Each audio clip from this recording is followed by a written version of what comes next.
Yeah. Um, Hello. Good afternoon to viewers here in Fatou. This is another edition. That is the fourth edition of the IRI's Facebook Town Hall, organized by the National Assembly members, organized to allow National Assembly members to reach out to Gambian citizens in the draft to talk about the draft constitution. That's 2020 draft constitution that was released by the CRC in March 2020. The draft, we know, it's expected to be tabled before parliamentarians for approval, debate and approval in September probably, because the first gazetting, as we understand, it was made uh, May, and then after the first gazetting, it should be gazetted for probably after 3 months. It should be gazetted, within the period of 10 days. Then it comes to the National Assembly for a debate and then approval. And then later, it will go to the IEC after the National Assembly approving it for a referendum, which is very important to note. Basically, this town hall is meant to, create a platform, the avenue for National Assembly members to have an interaction with their various constituents, and then also it is important to also have their view, to know their views, and also know the views of other people, which is very vital. So today, specifically, we're going to cover the local government and decentralization, and also presidential elections, which we understand is very key in the country as well. So today, I have very prominent people here in the house. I have an honorable member and two young, vibrant youth leaders and advocates as well. So first, I have Mr. Honorable Muhammed Ndow. Muhammed Ndow is a National Assembly member and is a young person as well, representing Banjul Central Constituency. Um, Honorable Ndow, welcome to the town hall meeting today. Thank you very much, MS. Thanks for having me today. Thank, thank you, Honorable. And then we have Mr. Babu Nyang. Babu Nyang also is a very prominent and vibrant advocate and a youth leader, who is also very key in advocating for the development of the country as well as young people. And also, Babukar has done a lot of work around the constitution, during consultation, and then also doing advocacy for people to create better understanding, for people to embrace, for people to know the importance of a constitution. Babakar, you're welcome. Thank you very much, MS, for having me in here today. Thank you very much. Thank you very much, Babukar. Thank you very much, Honorable. And then I will also have Fatou Jen, probably here. She has some issues. Miss Fatou Jen is also a youth advocate, and then she was the first vice president, the first president of the University Student Union. Fatih is also a prominent advocate as well and a young person. Fatih probably she will join us soon. Um, we also wish to, as the moderator, I am Mohammed Amesba.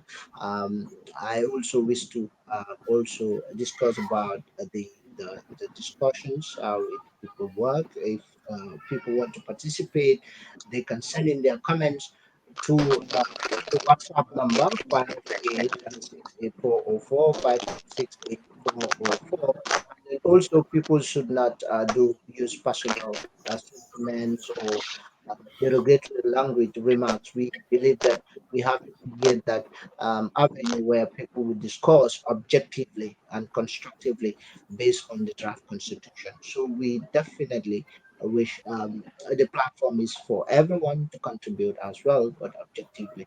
Um, as I said, we're going to discuss about the local governance and decentralization, which is very key in our local governance system, because we know that the local government is very important. They are direct representatives of the people at the grassroots level, and then they have a lot of mandate that they are doing, and then which is very key.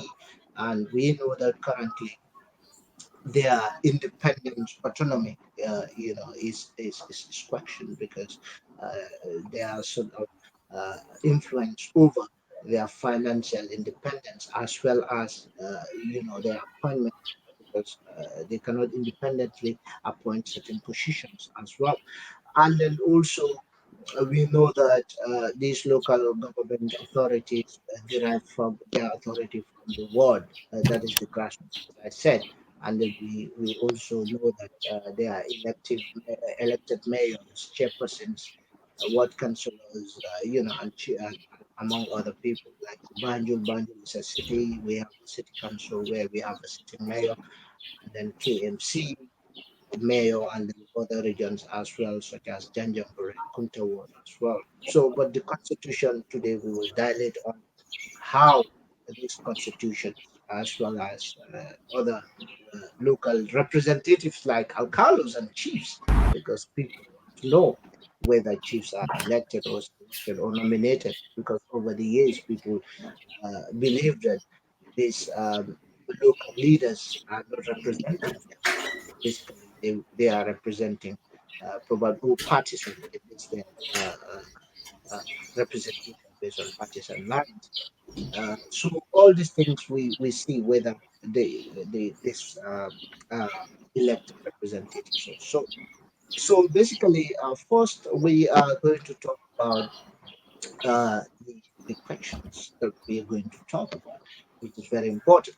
But basically, overall, Honorable Ndau, looking at the Constitution, how do you observe the provisions with regards to the independence of the local governance system, uh, which is the local councils? Can you tell us what is your overview, viewpoints on the constitutional provision on local governance and decentralization, starting from there. Yes, MS. The provisions are very good and are very important. I think it will really help if this constitution is approved. It will help local governments to have the level of independence as an indicator of autonomy of its autonomy. To have autonomy, which is very important. This autonomy is expressed true independence in terms of obtaining finance and to independence and as well as spending those finances. Yes, it is very important. In this draft, the two key things that are stipulated in as means of come on, okay, as uh, hello, can you see me now? As Yeah, means yeah. of revenue, as means of revenue is at the local level, which are tax collections, yes, and subventions that they have from government. But it is very important for the local governments to try to be looking for their own financing in a very legal manner. It helps a lot because relying only on government will not solve the solution. In fact, our government is also relying on others from the outside, from other countries, EU, UN, and the like. So relying on government will not be something sustainable. So it's good for the local governments to try to implement their own projects. But they can only do this by trying to find their own source of earning income. This will help them to um, initiate projects for positive development in their various areas. Okay, Hello? honorable. Okay, yeah, we're getting Yes. clear. We've Yes. seen that. Okay, you want to continue And or we? yes, yes, I can. Yes. And like for example, councils can be able to buy shares in from big businesses, like what Banjul City Council did before. Years ago, they had shares with the Gambia National Lottery. I think it was 40%, which was really helping the council, the Banjul City Council by then. Yes, and they should be involved in housing estates to generate income to help the people in their areas, or investing in building hotels, camps, and the like. Like for example, if you go to Janjambo area councils, all the camps are are private camps. Almost all of them. Nothing belongs to the area council, and things like that could have helped them to be generating income to maintain the financial problems of the area council. Hello, hello, hello, MS. Are you getting me?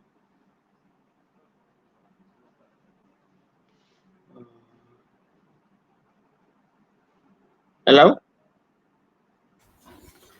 It's yeah, I'm getting you. It seems MS lost connection, Honorable.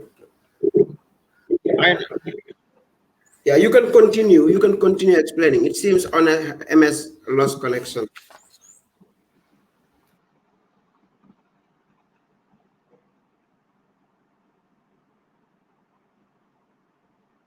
hello. Yeah. Okay, Honorable. I think we can continue the discussions to further it. Since Yes. MS is trying to struggle with the connection. Yeah, I think the question that he was asking in relationship to the autonomy of the local authorities or the local councils Mm. now, local government. You tend to realize that there are a lot of things that have been changed or in the draft constitution that we are hopeful that if it passes, it is going to be a very good thing that definitely will help the local government not only self-reliant in terms of finance, but also be independent in how they take decisions at their own local level without even waiting for central government. Among them, I think it's also important for us to know that it is as good as the new draft talks about the autonomy of financial development and planning, not only limits itself to that, but also the accountability process. The draft has gone further to highlight the accountability process of these councils, because we don't expect The the line. council, the accountability, the accountability, Yes. like Yes. the revenue, As that are collected from the people needs to go back to the people by giving it to them yes, in yes. to benefit them. As per the new draft, local government. Gambia network. Hello, Yeah, I'm getting you, Honorable. Babuka. Yeah, I'm getting you. I'm Hello. definitely getting you. You are the only one that I'm seeing at the moment. Are you getting me? So that's fine. You can just continue the discussion, then I'll quickly. Okay. Yeah, that's Okay. As per the draft at the moment, the local government are expected to be accountable, especially to the people that they have collected taxes and generate revenue from. It's very important. yeah. So And that's what I'm saying. yes, accurate and complete information on revenues and expenses are very important. So this will help them to establish trust from the people. The people will have trust on them. Yeah, yeah, that's fine. Oh, it's also talked about legal means of getting revenue. I think it is important to note that it's not only getting the revenue, but there is an Yes, underlying accountability there to say legal means that the yes, local government. or the local authority could get revenue, but this revenue should be attained or obtained legally. I think that is also very important for the accountability process.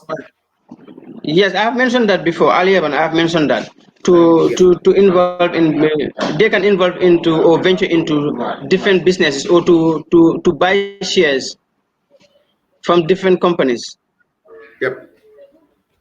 private companies, which Now we will talk about the I. financial autonomy, accountability, like the independence, among other things.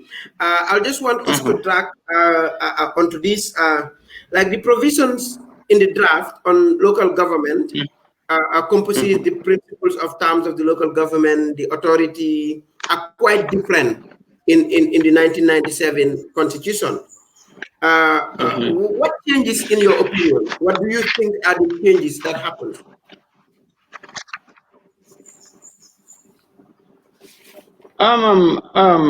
As the draft constitution does not change the meaning of the local government authorities as understood in the local in the 1997 constitution. Yes.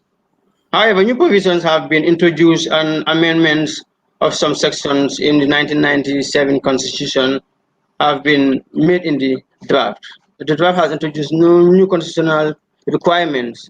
Yeah, and those are for gender balance and youth representation, which is very important at the moment. We need young people to be in these local government authorities so that the young people can have people who will represent them fairly. It's very important to have young people to for the young people to be heard and to be always engaged or involved in decision making. It's very important. So these are some of the changes which are very important that are that are in the draft constitution, which are very important. Okay. It's indicating that not more than 75% of any gender in the local government authorities should be the same 75% of any. Are you getting me? Yeah, Yeah, we yeah, are I'm getting getting you. I'm getting honorable. you.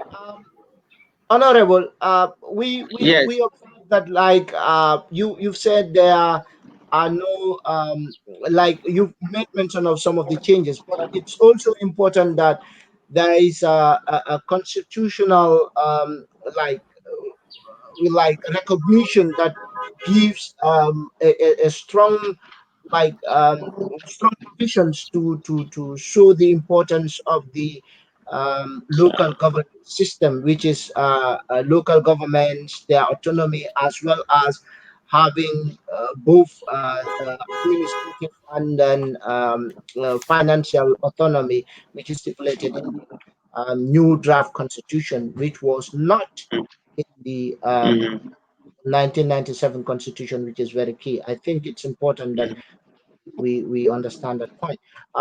Moving mhm, forward, Babukar, we've seen these are issues where local governments, like local governments, the local governance itself has to be answerable to the Minister of Minister of Local Government. Whereas if they have a budget, it has to go through the approval of the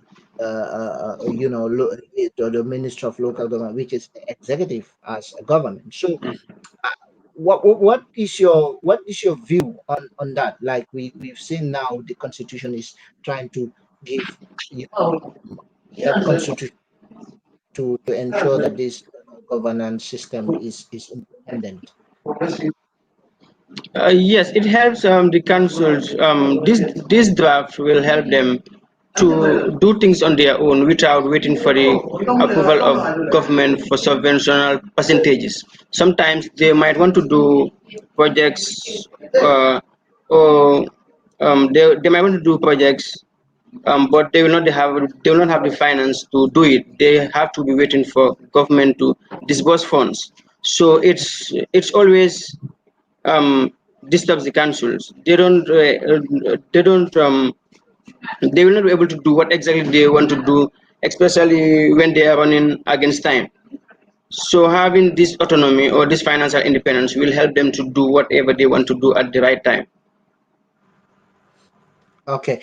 Okay. Looking at Section 5 of the Constitution, Babukar, are you getting me now? Babukar, looking at Sections 5 of the Constitution, it talks about decentralization of government. That is through the local government. If you look at Section 5, subsection 1 to 4, and then you also, it has already also clearly defined the seven administrative areas. What do you make of this section when it comes to decentralization, trying to make sure that this the governance system is also decentralized and they can also do their own development initiatives within their area of jurisdiction. Looking at these provisions, Babakar. Y- Yeah, thank you very much, MS. I think these are very, very important questions in terms of the decentralization. As we have been advocating for, and we have been talking about ensuring that there is the need for decentralization of all activities and government institutions in the local authority, that will give them the opportunity for them also to be able to do whatever they want to do at their own will. This is also going to help them ensure that there is an accountability process, that there is an independence of the things that they are doing for themselves. That is, they're not going to wait for the central government for them to give them the authority, or give them the funds and finance them for them to do activities. Instead, they can do their own activities at their own level. And not only that, they can manage with the resources that they have, and also implement other projects and programs within themselves. Like we're seeing in Banjul, for example, the mayor's office have been coming with so many initiatives to ensure that those initiatives are from the region, and it happens also in LRR. And we're also seeing such also in KMC, that the mayor's office are the people doing such initiative to be able to ensure that it is from the office that partners with other institutions and have things happen or done. This will help the government reduce the power of ensuring everything that they want. They will say, we're waiting for central government, we're waiting for central government. How could we achieve that? We need to ensure and make available resources for those local government authorities. I'll give you an example. The collection of billboards, rent rates, among others, should be given to these local government authorities for them also to be able to get, or get some of this fund, raise some of these funds that they're going to implement projects for themselves. But if, for example, these billboards are being collected by the Gambia Tourism Board for those people in the tourism industry, or NRA for the other people in other coastal areas, what will be left for these people to use to finance their own projects? That's going to be difficult for them. And even some are suggesting that the NAWEC lamp poles that are erected on within the jurisdiction of the area council. We've seen most of these poles. They used to paste advertisements there or along the highway, and then it does not go to the central to the local government. Yeah, The funds goes to I think the I agree with them, because I cannot understand, for example, to be honest, a billboard advertisement is pasted in LRR, for instance, and in that pasting in LRR, it's under the jurisdiction of the Mansakonko Area Council. So that is not fair for somebody just to pick that money out from them and use it for any other thing, when that activity is definitely happening in that area. So I definitely quite agree with them, and I think it's important we maintain that. Okay, and we've seen the subvention like just recently when Mayor Lo also raised some issue of concern with regards to the subvention. I just want to create a scenario whereas the local government representatives raise issues of getting the subvention late from government, and now looking at this constitution is now trying to uh, make sure that the local government have legal ways of self-financing, are not entirely depending on the funds provided for by the central government in giving percentages. We know these subventions probably some, even if you talk to local government representatives, they will tell you the subventions are late and they are not enough. So how important are these self-sustainable legal ways if it is given, if the constitution comes into play? How would will this help in catapulting, that is, enhancing the development agenda of local councils within their area of jurisdiction? What is the Yeah, importance? Mohammed, Yes. Honorable Ndau was talking about it. I'm not sure if you, maybe that was the time you went off, but I think he was highlighting those issues. Yeah, And your opinion, yeah. yeah, your so my opinion on it is a very good thing, and I think the draft constitution has fulfilled its responsibility in ensuring that that thing happen, and it's also to ensure that the local authorities attain and get financial self-independence and also the autonomy to have their own funding or generate their own funding legally. I'll give you an example, like he said, for instance, there was years that the Banjul City Council had an agreement with the Gambia National Lottery. So that Yeah, had, the body share. yes, so that could definitely be replicated in other things, like even in for some financial institutions in the regions, and not only finance, but even other entities and businesses that are in the regions.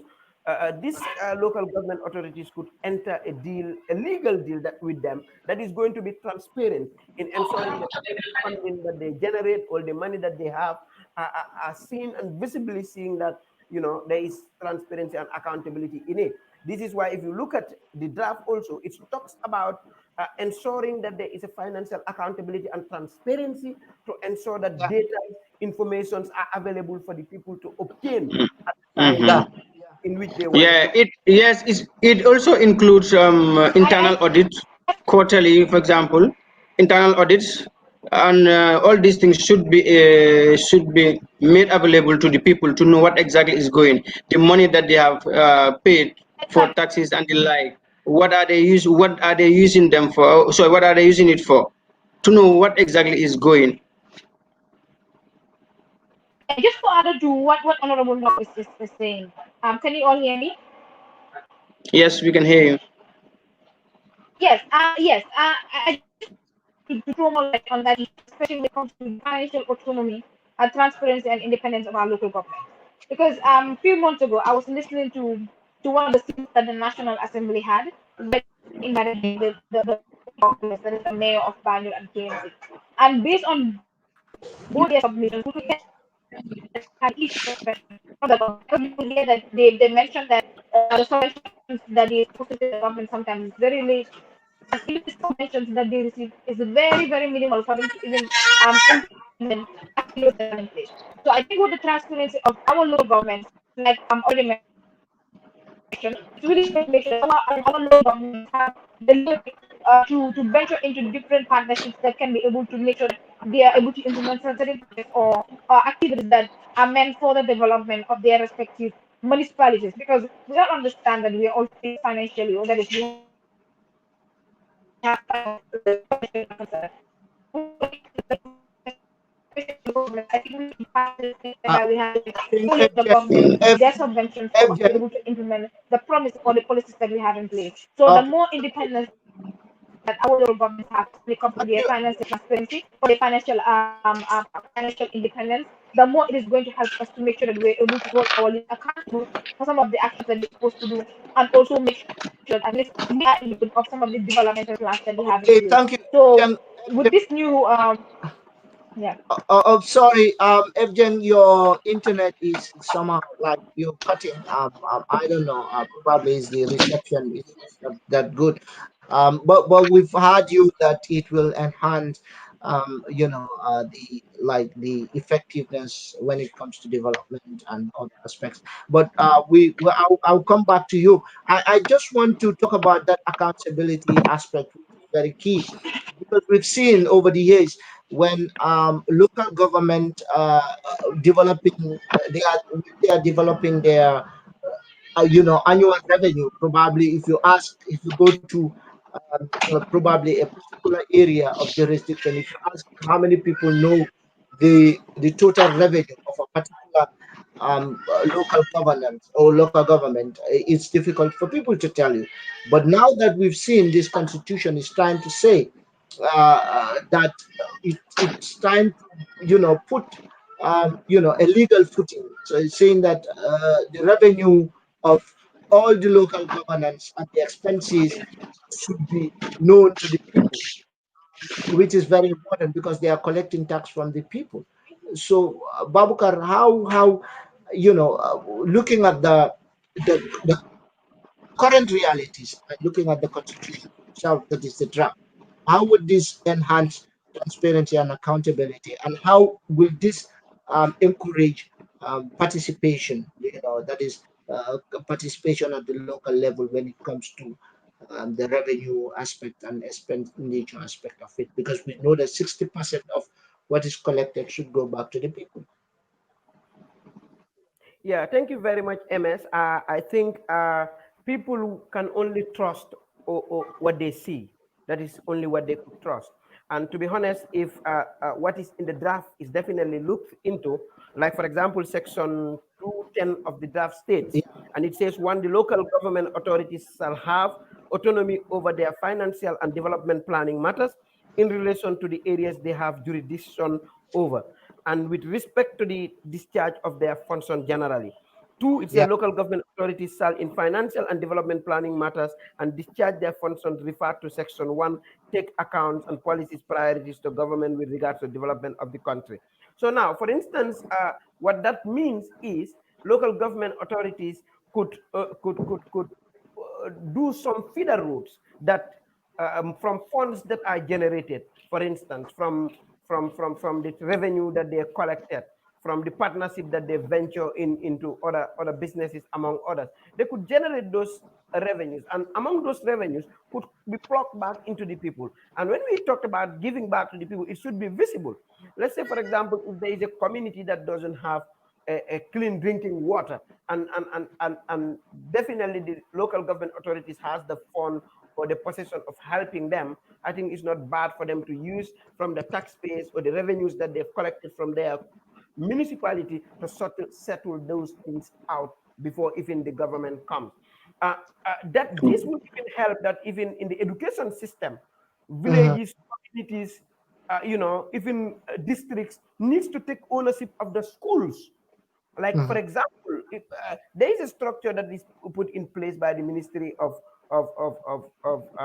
Education. However, there should be in consultation, or it should be done in hand to hand with the local government authorities, simply because they are the one who are the supervisory role representing the government in those constituents.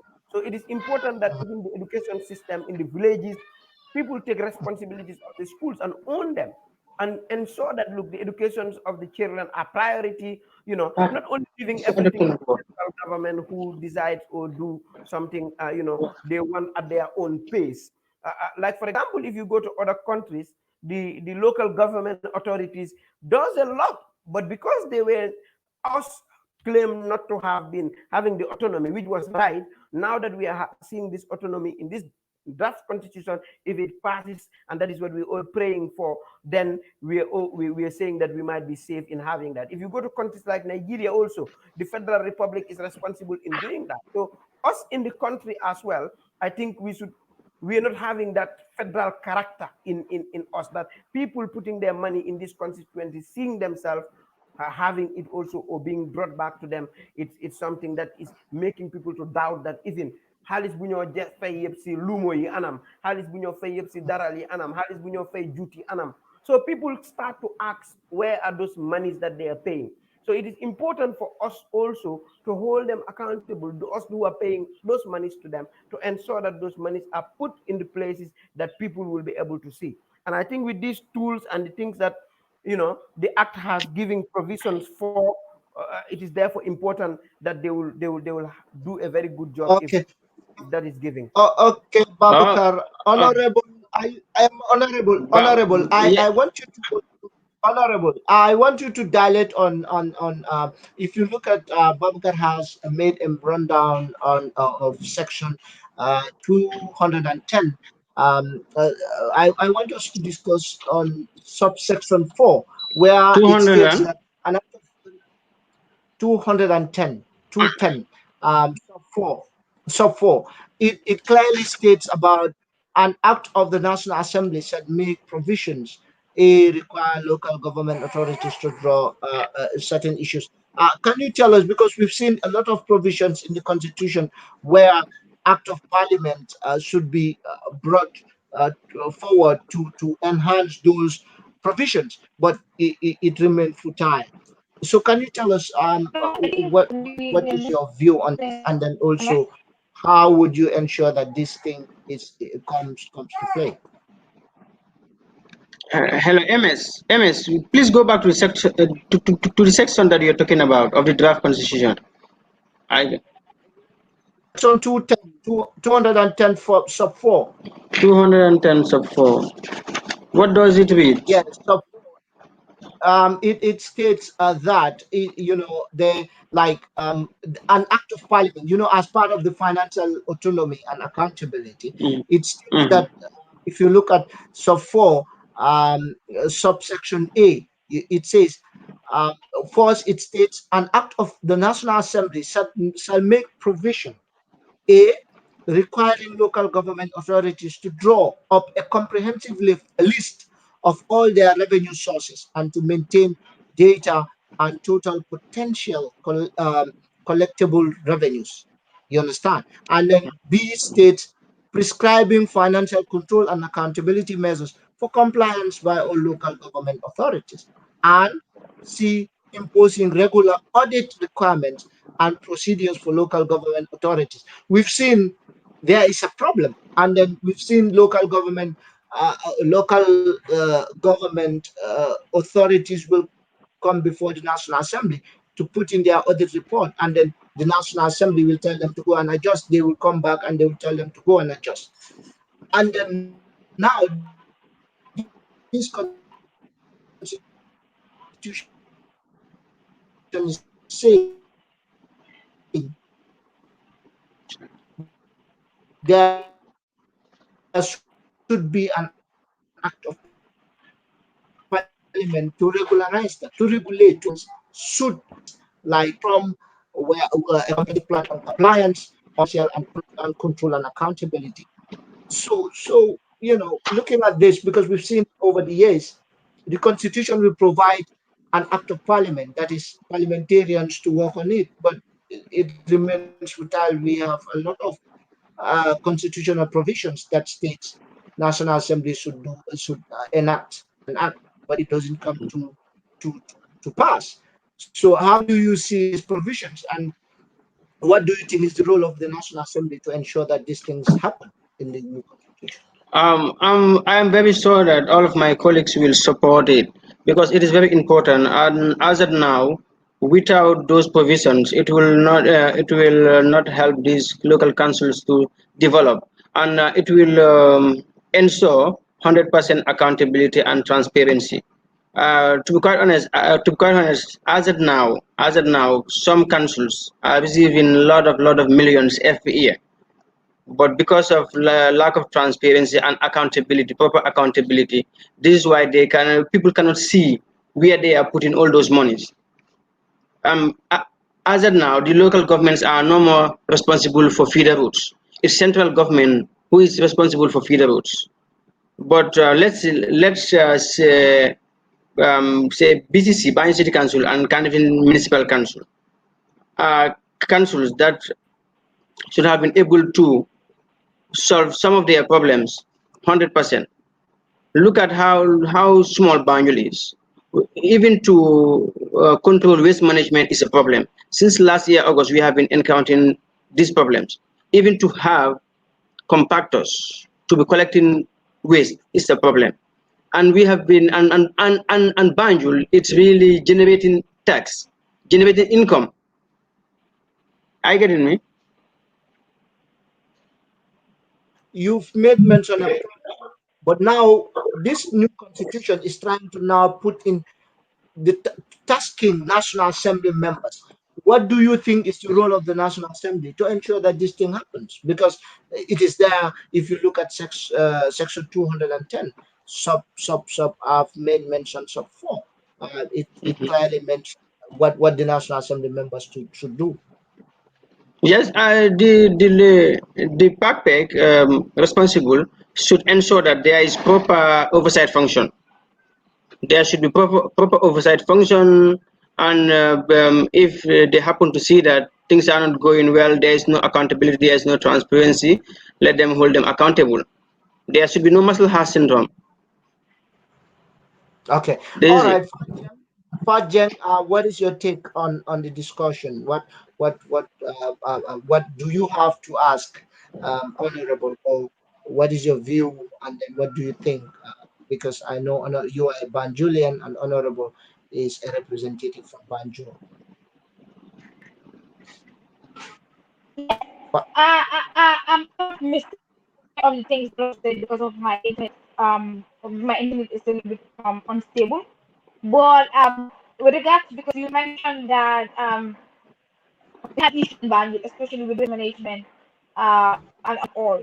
So and we understand that as National Assembly members, like we are not going to vote for our National Assembly members, our MPs to represent us at National Assembly to make policy decisions as far as issues concerning our various content. So please, what aside from the role that you play at the National Assembly, how are you able as National Assembly members to also complement the efforts of our city council in making sure that some of the development agendas that they have in place are able to be actually implemented effectively? So I think it has been a major problem for us because especially when it comes to our parliamentarians seeing them on the ground in implementation of activities. So how are you trying to make sure you're able to complement the effort of our local uh, I think definitely, Fajen, your internet is definitely not. I'm not getting Yeah, to allow, but it's important that we try to see how best you can connect again, which is important. But going forward, the provision in the draft constitution on the local government composition, principles, and term of a local government authority are quite different in the 1997 constitution.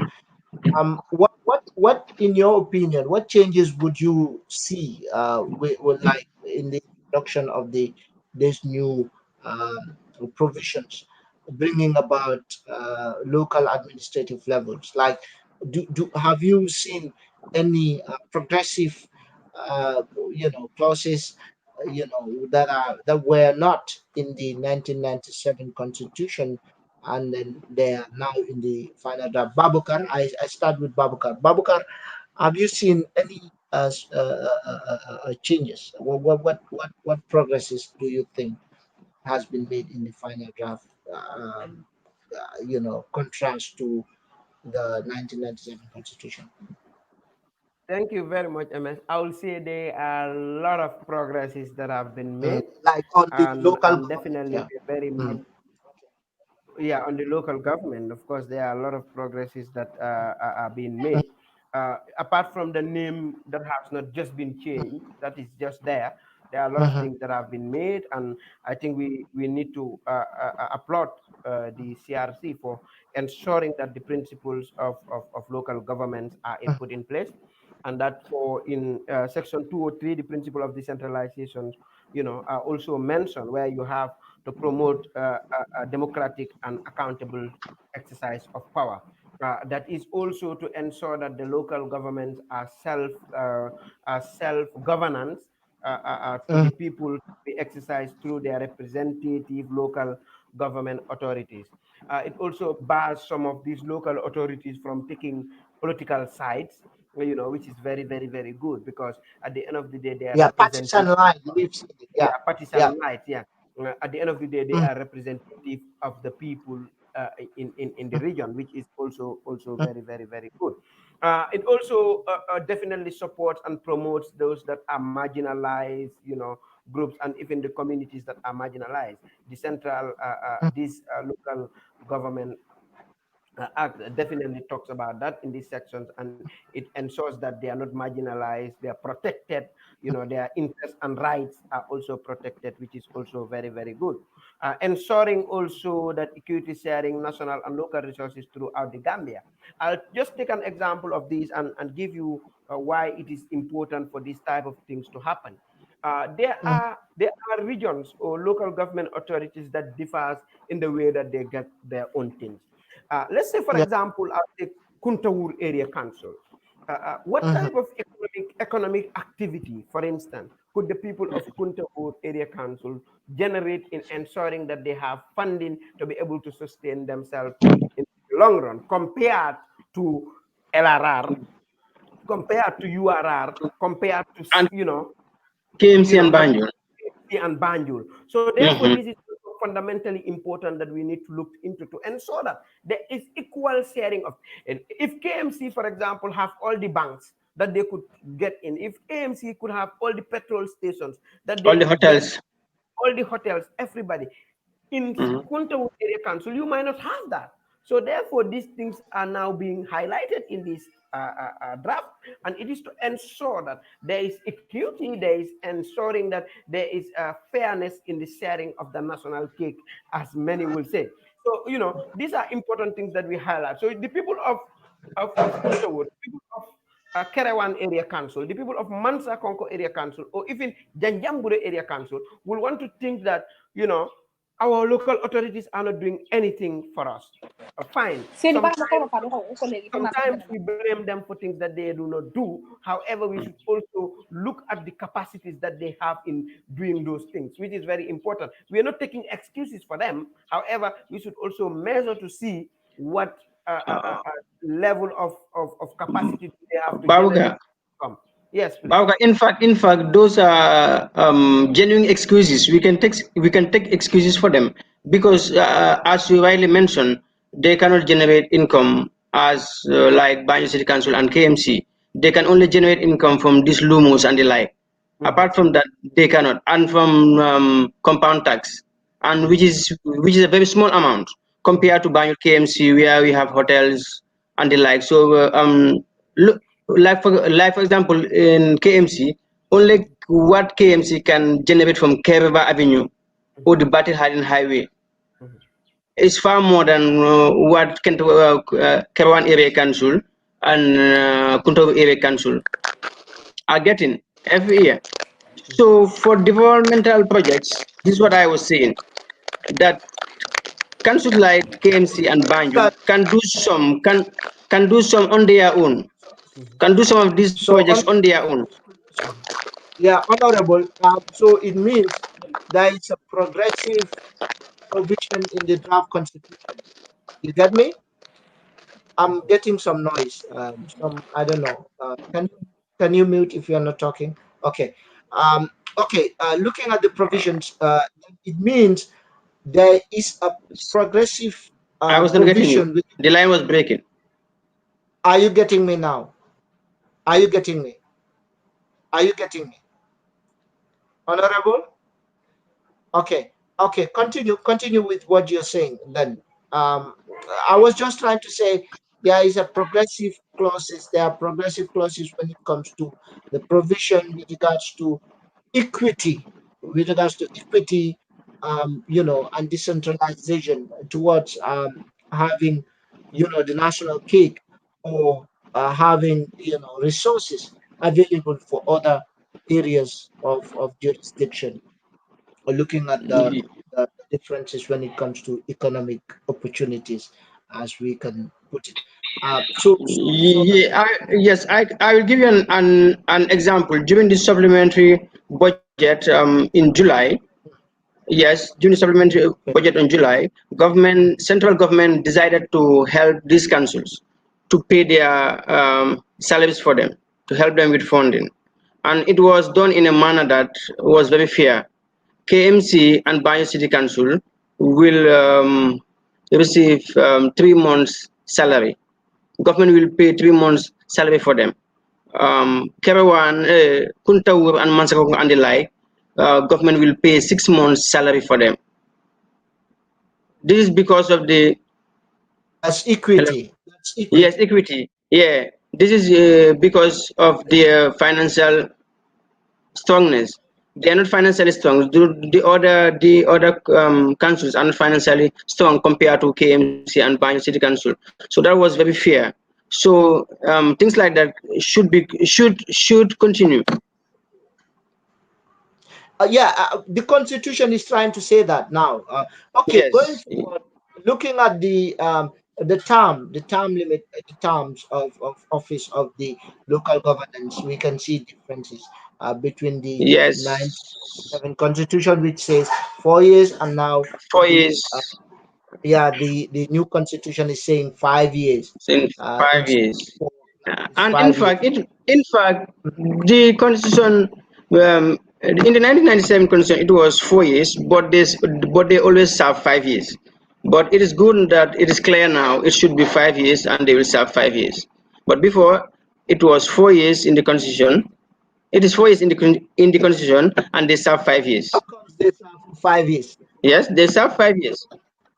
Yeah, but then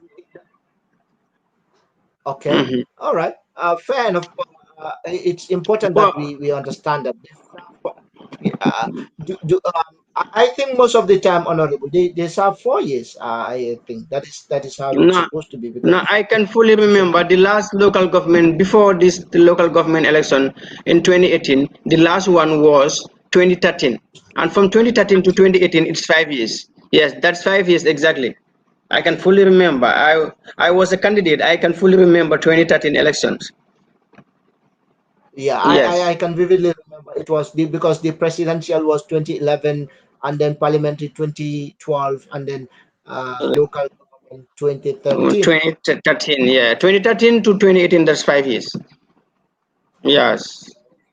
Then that was a lapse Mm-hmm. from the authorities, probably because that was the constitutional. But better still, their mandate But now yes, is to yeah, but yes, still, what many people forget to suggest Mhm. is that instead of serving three terms, like in Parliament, it is open. You can serve for 10 times if you can, if your people want for you to be there still. But for local government, it's only 3 terms, and you'll not be able to serve again. Yeah, that is the 997. 2017 constitution, but there is no time limit that was given. Yeah, to Yes. 1997 constitution, sorry, but there is no time limit in the Okay. draft when it comes to local Yeah, governance. fine. It is fair enough now. People are saying, Now it's fair enough. yeah, yeah, yeah. Do you think that there should be no term limit because the presidential has it, and then probably National Assembly? Do you think there should be no time limit for the local? No, Let me ask Babukar. Babukar, no, what there do you shouldn't think? be. There shouldn't be. Babukar, what is your take? Babukar and Fadjen, do you think there should be a term limit uh, that people will not abuse authority, like the mayors, the councillors, Babukar, what is your take on that? Yeah, to me, there should be a time limit because, if there is no time limit, people are so manipulative. Others could, use the advantage of the resources or whatsoever to be able to cling on that. I think to be fair enough, also, people needs to, be on that time limit thing. So, and that's B. To me, that's my opinion. I support time limit. Yeah, definitely. I'll have to agree Then with there it in must that be time limit for Parliament too. like every concert citizen. Yes, there should be time. I personally believe there should be time limit for every leadership role that we have in the country, starting from our presidents, from local governments, and our parliamentarians. Because time limit also make sure or ensure that there is transparency, there's check and balance, and to make sure that these individuals that we voted to serve in these positions don't basically abuse this power that we gave them. We've seen what has happened. We've seen what has happened in several countries where where time limit we don't have time limit per se, or where leaders don't actually want to step down and stuff. But when we have time limits clearly stipulated in our constitution, our leaders will know the time that they're supposed to serve and the time that they're supposed to leave. With that, it is also going to make sure that they within the time that they're supposed to serve or handle these leadership roles, they're able to make sure that they do the best that they're supposed to do and to ensure that they don't have any record of corruption or anything thing that has to do with tarnishing their image and their integrity. So time will really help make sure that at least we as citizens have a peace of mind as far as the leadership of our country is concerned, that is leadership across all levels is actually concerned. So definitely there should be time limit. Honorable was talking about there should also be term limit for the NA. I said yes. I would say yes. I'll quite agree with that. There should be term limit for everything like Fatou highlighted, because at the end of the day, those people are just needing to be there to represent the people for the period of time. I will take, for example, the National Assembly members. They're just there to make legislation and represent the people from their constituencies. However, the parliamentary services and the parliamentary support teams are there forever. For example, the clerk will be there. So those people will definitely have the institutional memory of what is exactly in the parliament to continue with any other body that comes in. So, but it doesn't mean that because I just know what I'm doing as a parliamentarian, just I should be here for the rest of my life. No, I'm thinking my own opinion that it's important that we serve term limits, and when terms are over, they're over. You go find something else. it is fair enough if we, as far as we are all elected, if we happen to if the councillors or the mayors are supposed to have term limits, national assembly members also should have term limits. If we don't have term limits, councillors and mayors shouldn't have term limits, because we are all elected by the people, we are representing the people. So what will apply to us should apply to them. This was the case that happened, the famous amendment of the 19G local government provision. For example, the amendment was that um, if an elected person, a councillor, is dismissed from his or her party, the person will not lose his or her seat, which is quite very very fair. And we, the National Assembly members, deleted that provision, that section in the Constitution.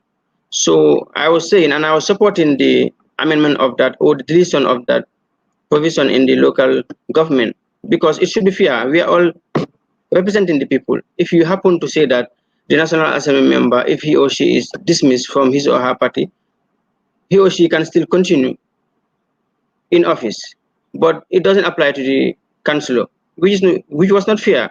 But thanks God that everything has gone normal now. Okay, Yeah, honorable. I want to say something. Like you've made mention of these people serving 5 years. I think we also have to understand that the council is dissolved 90 days before, so probably it falls into the next year. So probably that's why I don't think constitutional provisions should be definitely should be flouted. But however, going forward, we've made mention of the term limit. So I want people to also text or send in their contributions through the chat, that is the comment box, to ensure that they are part of the program. You can text on our WhatsApp number, which is 5868404580 +220 5868804580. You can also send in your contributions as well to engage the National Assembly member, Honorable Muhammed Ndow. Babu Kanyang as well is here. So, do you want the term limit to go across the board, especially councillors as well as the elected representatives who are directly elected by the people at the ward level, at the local government level, which is very important to understand. Going yeah. towards the yeah, you want to say something, Baukar? Yeah, I wanted to say something about that. I think we'll applaud the National Assembly for doing that, but it was, to me, my own opinion, it was a bit late, because I think the National Assembly knew that when you were sacked from your own party, you definitely lose state. So they were only concentrating, like people will say, and myself, I will say that they were only concentrating, or they only wanted to protect their seats and forgetting others. But in that thing, maybe this draft constitution, we're hoping, and our National Assembly members will all do justice to this country, will not want to be the hindrance of progress for this country. They will pass this constitution. All those things will be history. But also, Honorable, I'll just have to alarm this to say, I think there are so many other things also that requires those type of things. And although we're moving away, that by September this is going to be presented, we are happy to hear that, and then you start to debate on it for the next 3 months when it will be, all the process are going to be followed. However, my point is it is important that we ensure that all these laws that needs regulatory measures in strengthening our democracy are ensured that they are in place to be able to avoid conflict of such in the future. So to me, to be fair with Okay. everyone, whatsoever the elected representative in the local, National Assembly members get, that is also the same thing that the local government authorities should get. Okay. But it should go, All right. uh, yeah. Thank you. Moving forward, we've seen the importance of Sefos and Alkalu, Sefolu and Alkalulu. If you look at over the years, we've seen conflict when it comes to the nomination or selection of Sefolu and Alkalulu. Mostly what happened is we've understood that during the First Republic, the Sefolu probably is based on inheritance. They are, chosen based on inheritance, and then it evolves. And then, during the second dispensation, Sefol are higher and fired by like a political appointee. They are political appointee, and most of the time, what happens is they are used as Alkalol and Sefolu. They are used as a political mobilization tool. So they are used to mobilize mass mobilization to do mass mobilization, and they also use them in political platforms to discuss the agenda of a specific political party. So now that the constitution is saying, it has already highlighted. If you look at section 211 of the constitution, it states the appointment of Sefolo and Kalulu, which are very, very important. However, it also stated about realizing or recognizing the traditional way of selecting Sefolu. But now, instead of political appointment or instead of just appointing, the Sefolu will be elected by a universal adult suffrage of all registered voters in my district. And it should be non-partisan, and Alkalolo should be selected in accordance with traditional lines of inheritance applicable to the office of the Alcalo concerned, and then later appointed by the minister. And recently, we've seen the hiring or firing of so, looking at this, what are your views, Honorable? Sefol now are elected instead of just political appointment, and Alkalulu are selected in line with the inheritance. Like Yes, this will really help them to execute their duties fairly. They can be able to execute their duties without favor or fear, and it will help them uh, to move away from political affiliation, uh, involving in political parties, commenting to favor political leaders or presidents and the like. So it is very important, and it will help communities to have peace, stability, and social cohesion. Because once leaders like Sefus will be engaging in politics, supporting presidents or supporting the opposition, it's always bring conflicts. uh, Yes, okay. so it is very important. It has been happening since independence. During the regime of my party PVP, it was happening that they Uh, use safe as political tools. To be quite honest, it was happening during the time of Jammeh, and it is happening during this present time, during time of Barrow. And if it's continue to happen like this, it will happen if I happen to be the next president. If you happen to be the next president, if Baba happens to be the next president, it might be even worse. if I happen to be the next president, I'll take all the chances, 100% chances to use Yeah, CFOs.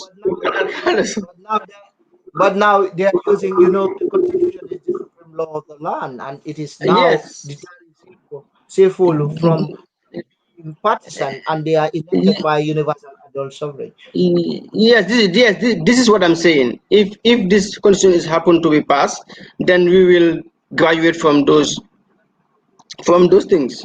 So it will help a lot. It will really help a lot.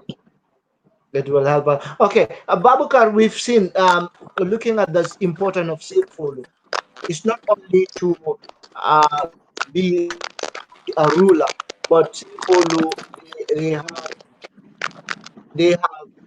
I'm not getting, I don't know what happened, but Sefolo, what happened is they have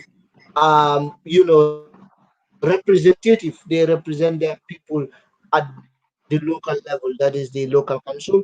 They also dispute amongst people. They also preside over cases at the district tribunal level, which is a very important thing. And then over the years, people are allegedly accused the CFO of going through partisan lines whenever they preside over cases.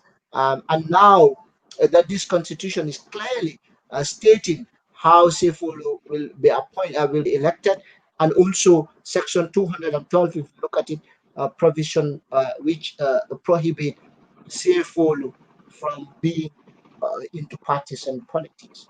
So, what is your say? What is your take on that with the new provisions? Yeah, this is progressive as well again, and I'm very happy to see it goes this way.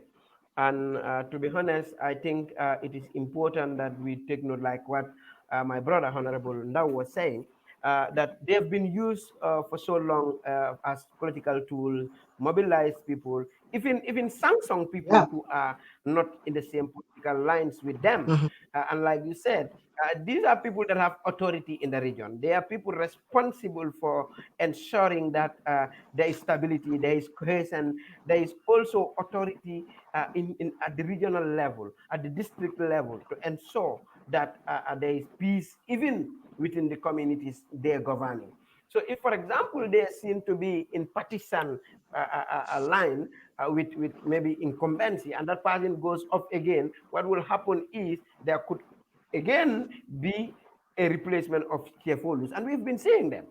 Then anytime you hear a Sefolu was sacked by the president, Sefolu was this and was appointed, another one was appointed also by the president. So avoid such. This is the best way.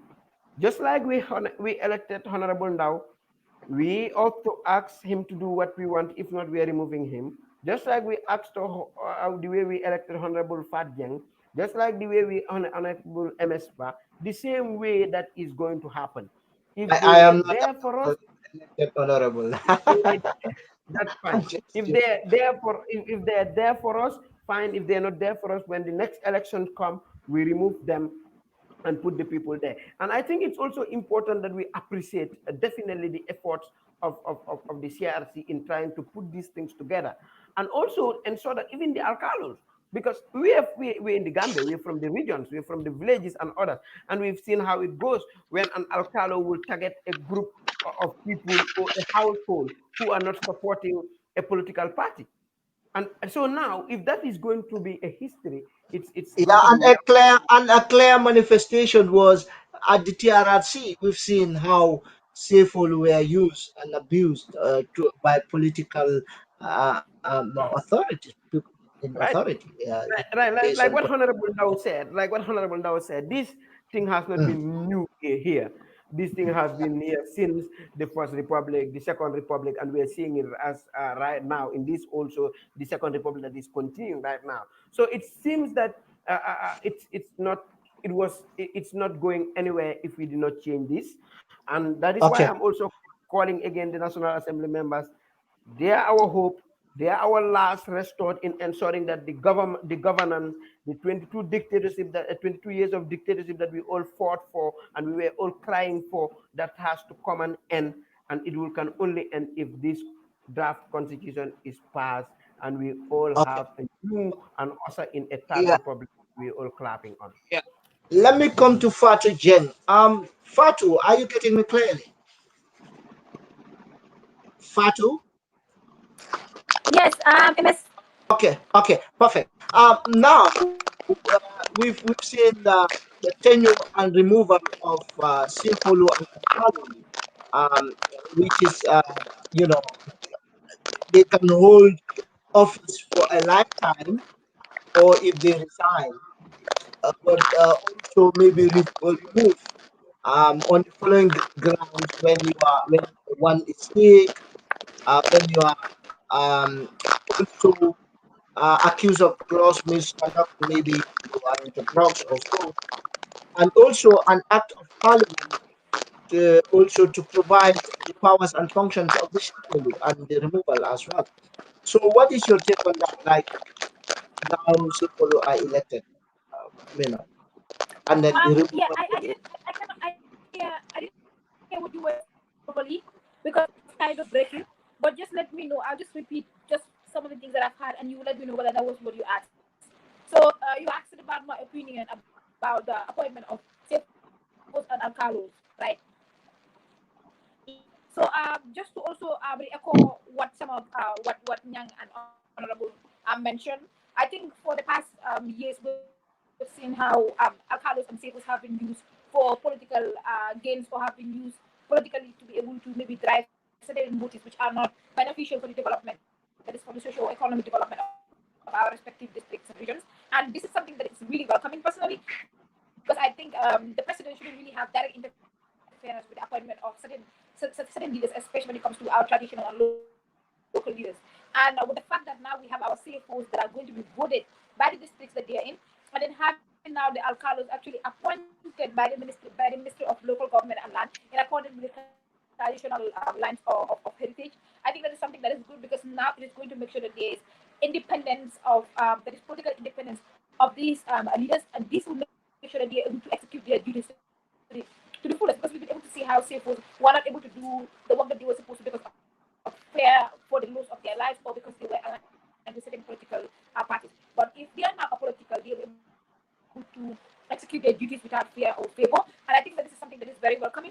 And I think this is also going to make sure that it leads to more peace and tranquility in our respective regions, because we have seen how in certain portions of the country, or in certain parts of the country, how we had certain fight or certain disagreements actually because of certain political alignments with some of our cities or our colors. But I think now this is something that is really going to make sure that there is more transparency, there is less fear in the execution of duties of these respective leaders. And I think this is really going to help us as far as the development of these regions are concerned. And this is something that I think we really have to see how we can make it more effective. And left to me alone, I would have been very happy to even have the alcalos not actually being appointed by the Ministry of Local Governments as well. Maybe we could have also had the same thing that is for our CFOs and our alcalos board voted in by their respective jurisdiction based on their traditional lines and heritage, because that would give them total autonomy, and they would actually it shows going to make sure there's total autonomy in implementation of the activities without having to Yeah. take Okay. Thank you. Thank you, any of these. Fatu. Thank you, Fatu. And now, Babukar, I'm asking now, Fatu just suggesting, and even some people were suggesting that if a CFO is elected, why not an alcalo? Why are you appointing alcalos? Because we know alcalo, they have influence over their people, and then most of the time we've seen disputes between different families with regards to alcaloship. We've seen a lot of politicizing, alcalo's position. If CFO should be elected, then should we not also elect the alcalde? What is your suggest? M- What is your take MS, on that? MS, can I come in? Hello, Okay, MS. Okay. Let me allow Yes, the honorable to okay, come in yes. before I come first, in. That's then As Bab. far yes, as far as the alcalos are always from the founders of the community or the village, it is important um, for the alcalos not to be elected, but to be appointed by, let's say, the local government in the family, to appoint someone from the family of the founders of that village. But, but Otherwise, honorable, it can bring conflict, because yeah, people will not do. but honorable, we've seen that alcalship has been moved from one family to another family. We've seen that has happened. Yeah, but MS, it has always been a heritageal We thing. Yes. understand And that. to be That's the honest, fact. yeah, but We, to be honest with what Honorable but, said, but, I yeah, agree with him. But Babuka. No, the simple reason is MS. Listen, Okay, the simple okay, reason is these alcalos are inheritance. And if you want to change them every day, it means you're changing alcalosship of families every day. These are people who founded the villages, for instance. Mhm. There should be a limitations to the powers that they have, and anything that is beyond their authority should go into maybe the chieftaincy or the regional authorities for them to sort that out, or even the Ministry of Lands and Local Government, who they are under.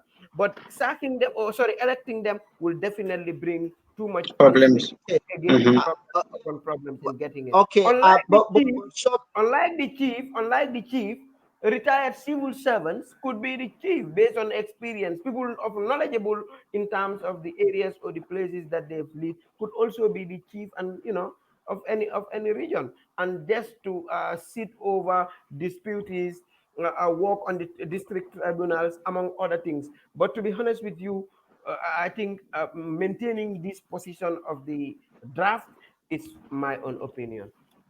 Okay, perfect. That's your opinion, given the fact. But let's also get the opinions of others.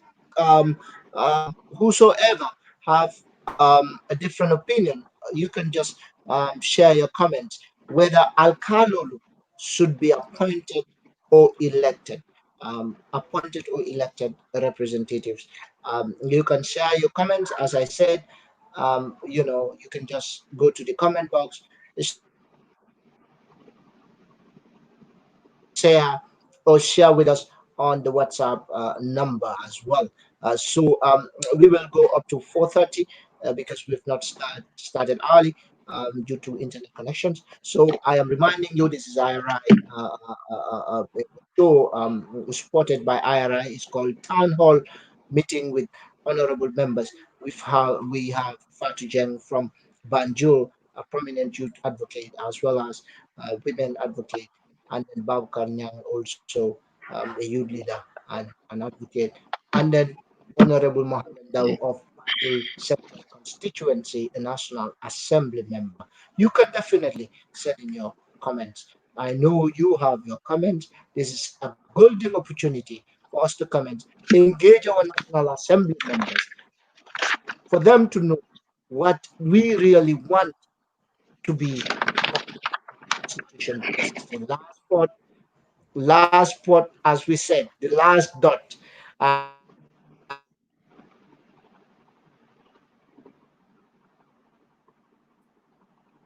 Kalulu should be elected. Like Siful. Do you think Al Kalulu should be elected? Fatu. Fatu, do you think Al Kalulu should be elected, Fatu? Oh, okay. I'm sorry for that. Okay. Honorable Dow, what is your final say on that before we move ahead? I think they should be appointed, not elected. Okay, but is it that not going to undermine their credibility with regards to neutrality and then unbiasedness? Because probably an alcalo who is appointed is fear of going against the sitting government, probably, if they might be used as a political tool. But however, there is a provision that states that Mhm. um, there should be a national assembly, an act of parliament to Mm. determine the powers provide the powers and functions of Alcohol. these, as well as the chiefs. So National Assembly, you have a lot of work to do. This constitution is Definitely, now making all institutions to work, especially the National definitely. Assembly. Hope it will You're not be quite like the right. 1997 constitution.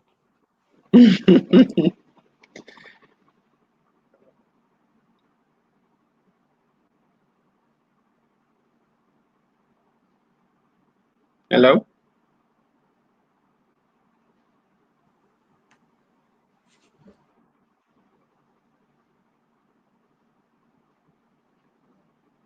Honorable. Yeah, I think their internets are breaking. MS, we can get MS, them. there's one thing that we forget to talk about this new draft. Yeah. Yes, Yes. yes, the provision of training for persons with disabilities. India, the councils will train them and will create employment opportunities for them in the area councils, which is very important. They are part of the society, and they should feel that they are part of the society, and they should feel that they can do what other people can do, and they will believe that disability is only a name, but it cannot stop them from doing what others are doing. I'm very happy with the commission for coming up with this provision in the draft constitution. Okay, that is inclusivity. That is inclusiveness of everyone, despite your political, despite your physical Well, challenge. changes. Yeah, I think Yes. those are things that going forward we need to work as a country, not only a certain group like the local government authorities also, but as a country we also need to take those type of things seriously, it will start from the education system. Let's say, for example, you have a grant or a loan from the World Bank, from African Development Bank, building school. You should suspect or understand that there might be children who will be coming who might be using wheelchairs or stretches to climb up that. So you cannot expect to have a whole story building built, and and that's the guilt that we should all find ourselves. You go to offices, you expect people to come into the office and inquire about issues, public offices, and you will not see any single thing that is going to help those people whom you know that they are PWD, that is the people living with disabilities, among other things. So it's important for us to ensure that all these things happen, and as a country, not only limited to only a group of people like the local government authority, but in fact everyone's business, the executive, the legislation, and even the judiciary, among all other institutions as well, even individual people in your houses, in your homes. Nobody knows, because let's say, for example, I'm building my house with old story building. I was not expecting to fall down one day and got myself in the condition in which somebody in the PWD faced. So it's important we put this into consideration in helping also these people who are part of us. And we just believe that it's destiny, is God who put them in that condition. So it's important that it's happening, and we are very pleased to see how they have been incorporated and brought as representative of the National Assembly in the draft constitution. Again, this constitution, it's solely in the hands of the National Assembly, and people will definitely vote yes for it. Yeah. Thank you. I think it's important for people from various constituencies to understand this. National Assembly members plays a very vital role. You have to understand the process. That is, after the Gazette, 10 days, after the 10 days, it has to go to the National Assembly. The National Assembly can amend. So, but it is important to put a law across, or things that are very, very important to the people.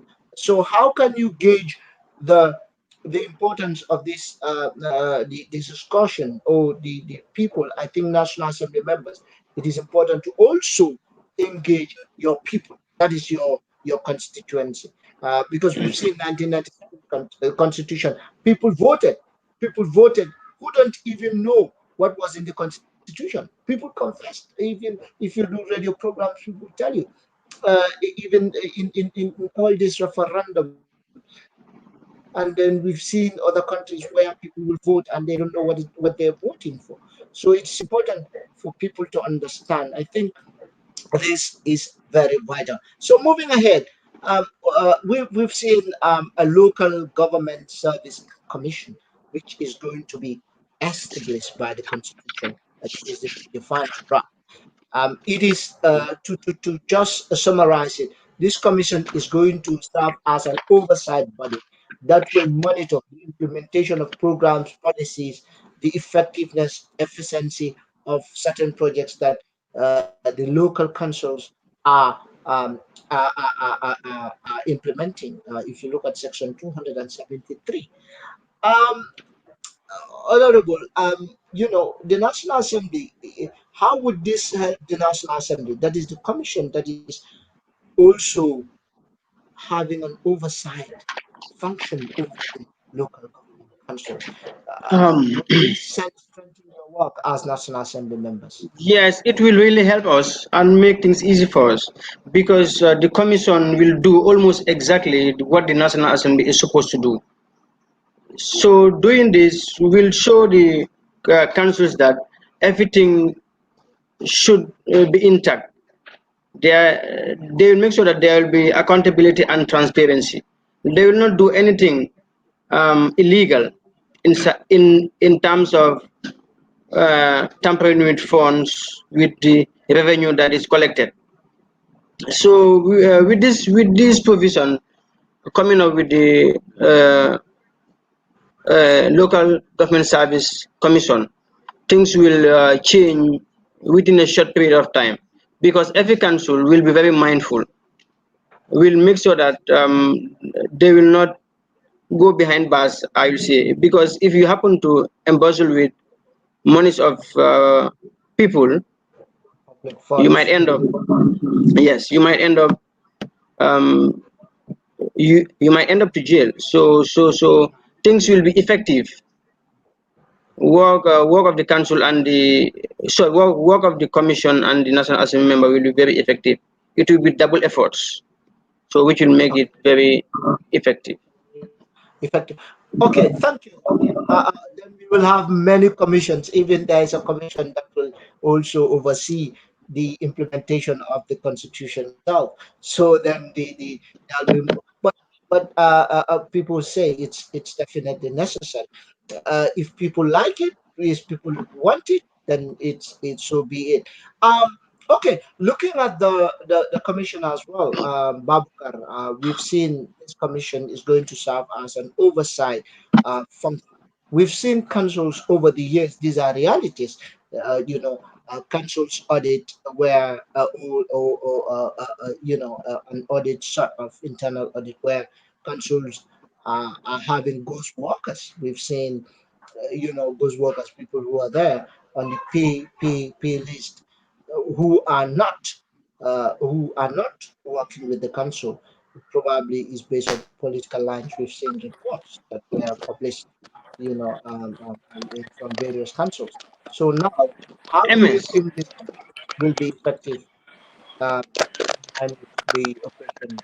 Yeah, thank you, MS, Emmett. I think to me, I have some reservations with the councils. I know it's very good. The It's commission. very, very important Yeah. and good.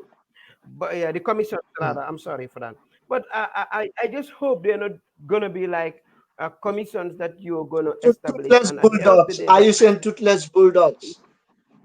Very much, because if, for example, you have a governing body of an institution, Mm. being it a corporate institution or whatsoever, that had board of directors, for instance, who should oversee and make decisions, help in policy directions, among other things, could be bypassed and removed the head of that institution, then there is something fundamentally wrong in setting up those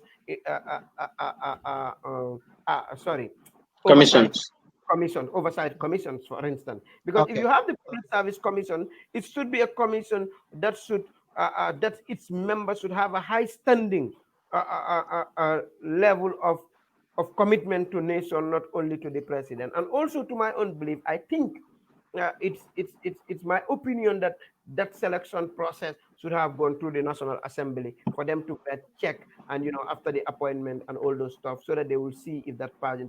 Because why I have trust in the National Assembly, because it has been tested and processes of such has gone through that, and that was the appointment of the ombudsman, among other things. So that makes me have trust that those type of commissions should definitely be subjected to the National Assembly's review, the National Assembly members' appointment as well, even before anything.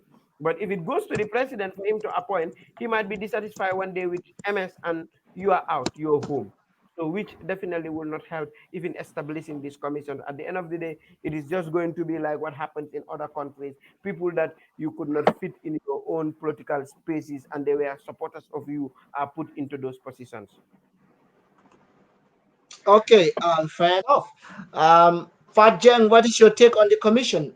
Is it, um, Babukar said about toothless bulldogs, maybe a commission that will just be, MS, for the records, I did not say toothless bulldog. I said no, commission.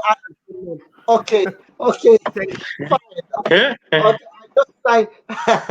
I was just trying to because that to just give it a to just give it a description, because that is what they normally say. Commissions are here with toothless, they are toothless bulldogs, but just to create that a picture, No, I but understand. I'm not even afraid for anyway. you to call it. I was just trying to Yeah, put the record but straight. it's yeah. It's not yet established.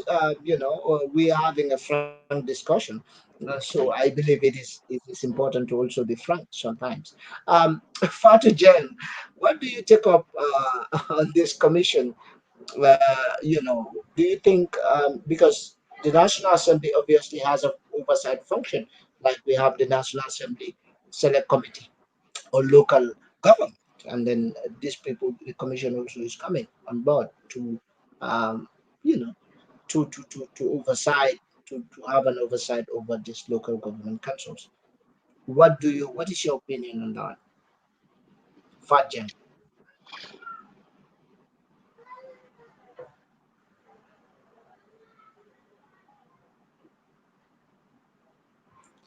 Fajen, we are not hearing. We are not hearing you. We are not hearing. We are not getting you.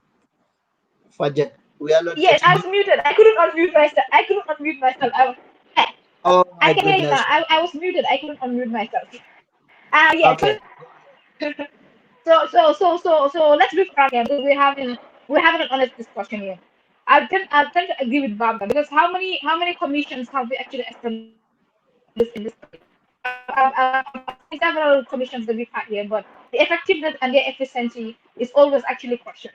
And with this commission, actually, I don't want to use a toothless bulldog, like it started as a toothless bulldog, but I think uh, at some point, I feel most of these commissions that we just established are just here. We spend money on them, but they really don't do what they're supposed to do. And with this commission, I think it is supposed to provide advisory role and make sure that our local governments implement their activities and their policies actually efficiently and effectively, and ensuring that there's transparency, accountability, and with no corruption. But I mean, I'm hoping that maybe with this commission, it might be different. But with all that we have been seeing so far, the efficiency of the commissions are always questioned. But I'm hoping that at least with this commission that will be established, it will also help guide our local government to make sure that some of the activities that they want to implement are done accordingly, and to ensure that we provide technical support and in any way to make sure that there is more work that is done at local level. Because I mean, at some point, but yeah, I think I'll just say that I just hope this one wouldn't be like almost all the commissions that we have, but at least this might at least be something different, and it will provide the services and the support that they need to do as far as their establishments actually concerned. Okay. All right.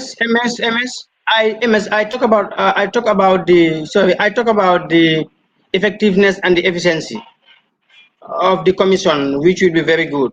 But some people in the other way might see it as duplication of effort. Some people might see it like that, and others can see it as of spending more resources, because like people who might say that National Assembly is it is the role of the National Assembly to perform oversight to the local government authorities. Why coming up with a commission that will have board of directors and the like employing people spending more money?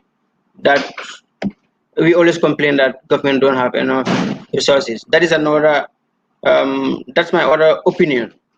People can see it in this way, that it will be very effective and unnecessary, and others will see it the other way around.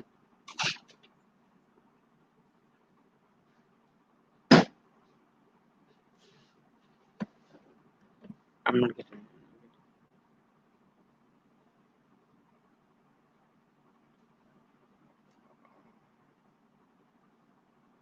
Unmute yourself. Yes, unmute yourself. Sorry. Hi. Okay. I'm so sorry. I was muted. Okay.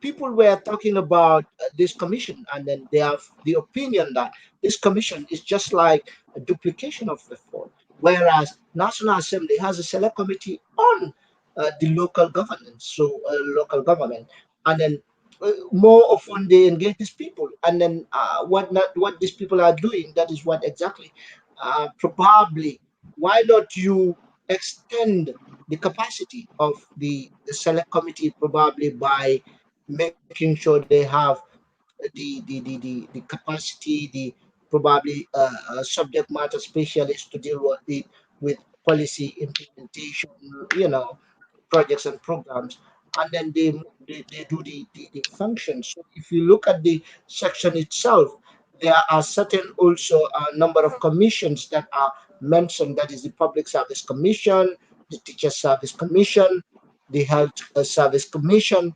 These are commissions that are there, and then we also have the constitutional the commission that will oversight the constitution. We also have the other commissions that are very important. So but others are saying that it is important because we've seen over the years that this this local government councils, there are certain irregularities that are happening, which people say it's obvious, and then we need these commissions to ensure that they are put on the right track, they are put on the right footing to ensure that there is no corruption, and people, the 60% that's supposed to go back to the people is given back to the people. So finally, Babukan, what do you what do you have to if you are to suggest, what is going to be your opinion as well? But people also can comment. Do they need the commission? What do they think the commission will help? Yeah. Thank you very much, MS. I think it is very important. Like I said, I'll just go back to that. It is important to have these commissions in place, but they also need to be proactive. They need to ensure that they're the one, like it says in the section that talks about them having the authority, and also like in the case of the public sector, it's a state or the office other than relating to the teaching health, among other things. So then, in a nutshell, they need to take responsibility of what they are giving. Like it should not be all of the johe Rachel, bopa rochi lamen, because I cannot understand. Yeah, I cannot understand. You have a public service commission that is existing and functioning, then you are going to do a appointment or dismissal at the other side. So I'm not seeing that to be effective. And if we want a governance system that is going to be effective and also help in functioning, so that everybody could be able to have what they want in terms of equity that we talked about, in terms of ensuring that people are the same level, fairness, among other things, especially in the public service, we definitely need to have an independent, integrated commissions that are here to represent the welfare of the people. To me, that's my own opinion. Other than that, forget it. okay. All right. Thank you very much. Going forward, we go to the next topic of discussion, which is about the office of the president, which is, we can say, the president is the highest office of the land, is the country's number one, as you put it. And the Constitution has clearly stated some of the provisions that are put in place prior to someone becoming or competing for the presidency, which is very vital because many times we see arguments that presidents of African presidents mostly enrich themselves, and that people don't even know what they have before coming. But when they come, we see a lot of probably assets that they have in their possession. So that leads me to this question. Uh, like the asset declaration aspect, because we've seen the new constitution has stated the asset declaration, that is and all presidential candidates should declare their assets to the Anti-Corruption Commission, which is also another commission that we did not mention. Um, that and then people will be privy to know what definitely the presidential candidate has as an asset. And if you are also found wanting probably give fake information with regards to these assets, then your candidature will be forfeited. So, do you support this asset declaration to the Anti-Corruption Commission forced to the National Assembly? Honorable Ndow, what Yes, yes, is your I support it 100%. It is very important to declare all your assets 21 days before the nomination for people to know what you have before. If you happen to be elected, people uh, should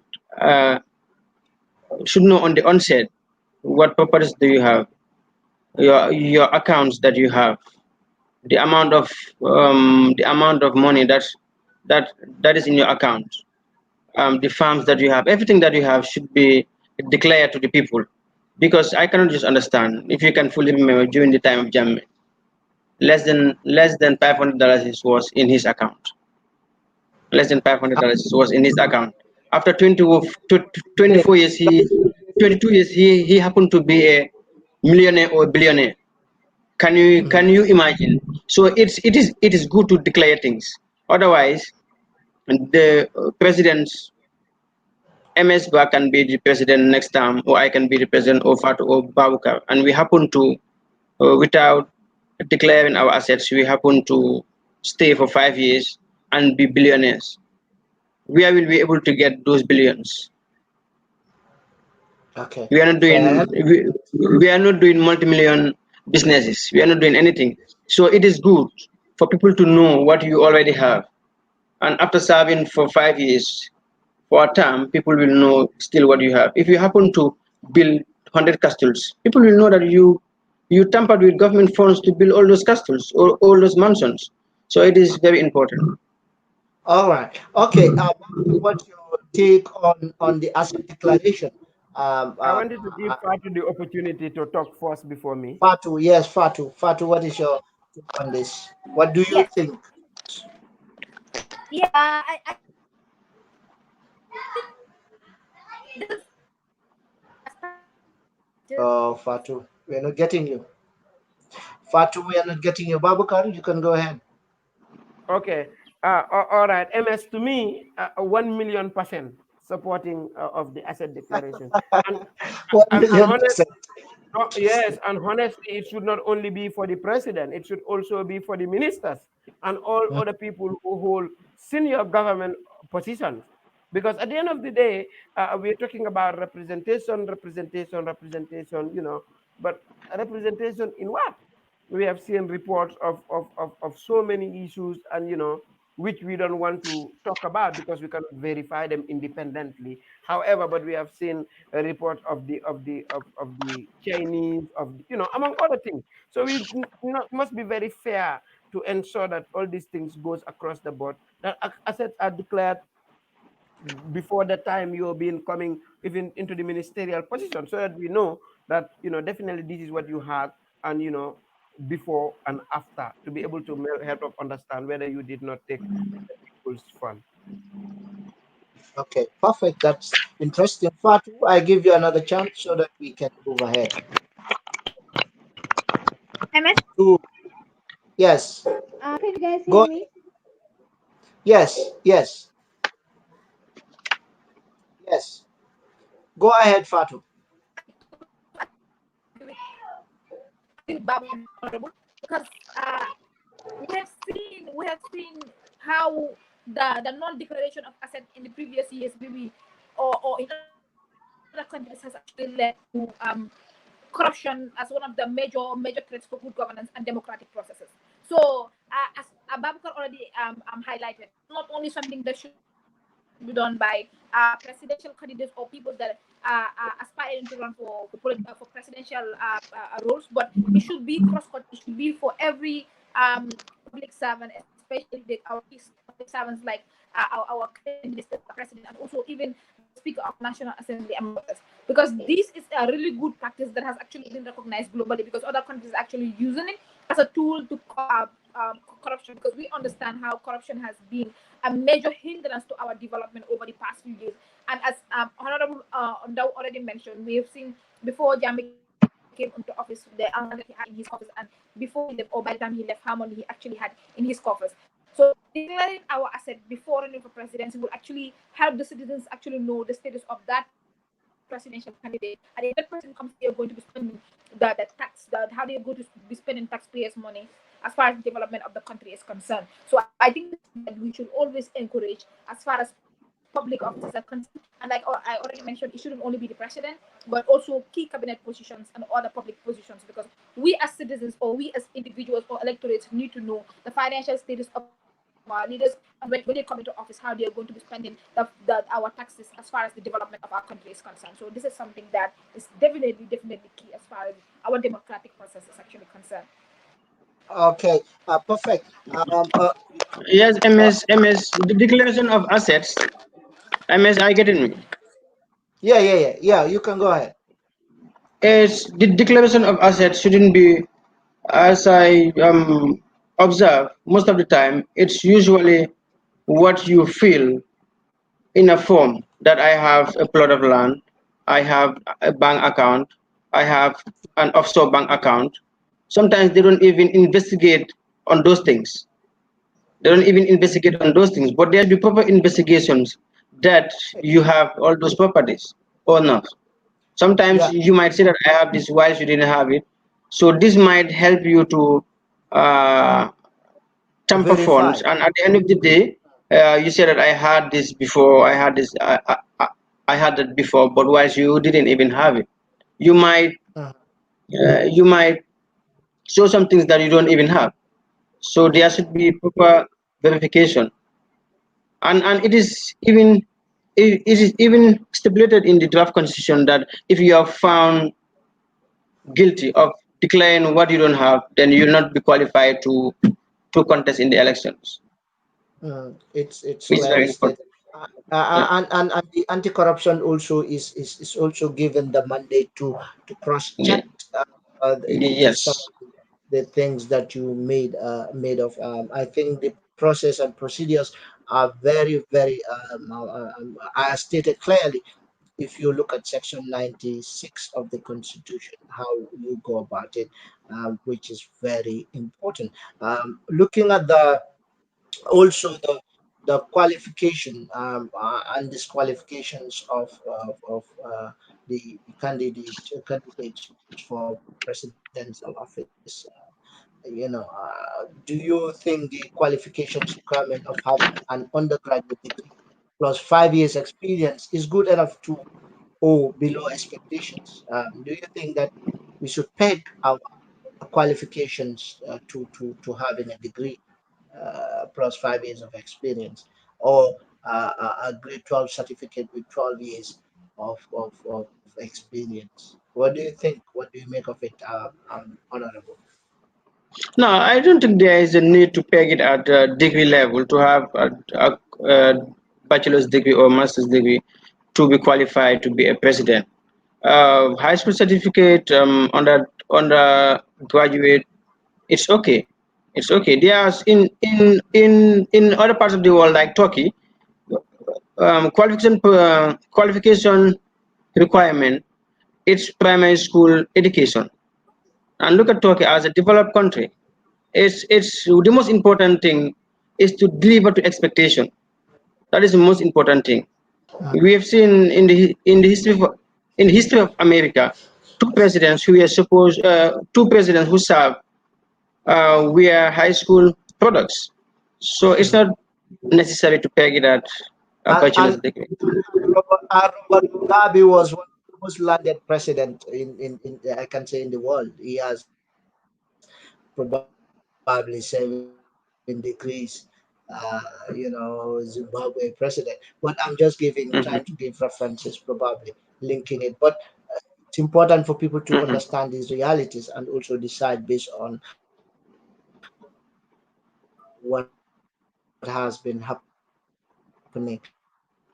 Babli, you can go ahead. Abukar, do you think what is your qualification or what is your take I am on the opposite. I am opposite my qualification honorable brother. of I am definitely opposite. presidency I'm and definitely opposite my honorable brother. the media? Yeah, I think it is important and good that he cited example of good institutions. I'll also use the same thing to Okay, cite examples of of our own institutions what's your as well. In Turkey, for example, he made mention of it, but like look at the people that goes into those political offices as well. These are people that you know that they will respect the institutions that are in place and whatsoever happens.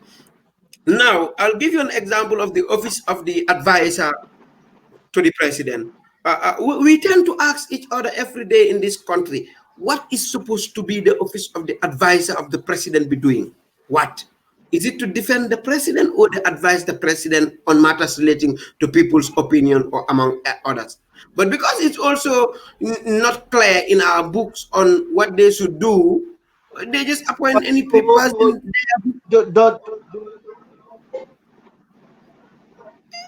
Okay, what I'm just trying to say there is to me, I support the qualification because let's say, for example, today, if you want to go and work as the managing director of Ports, Gambia Ports Authority, at least there should be a knowledge of maritime or a knowledge of sea or whatsoever related to what those people are doing.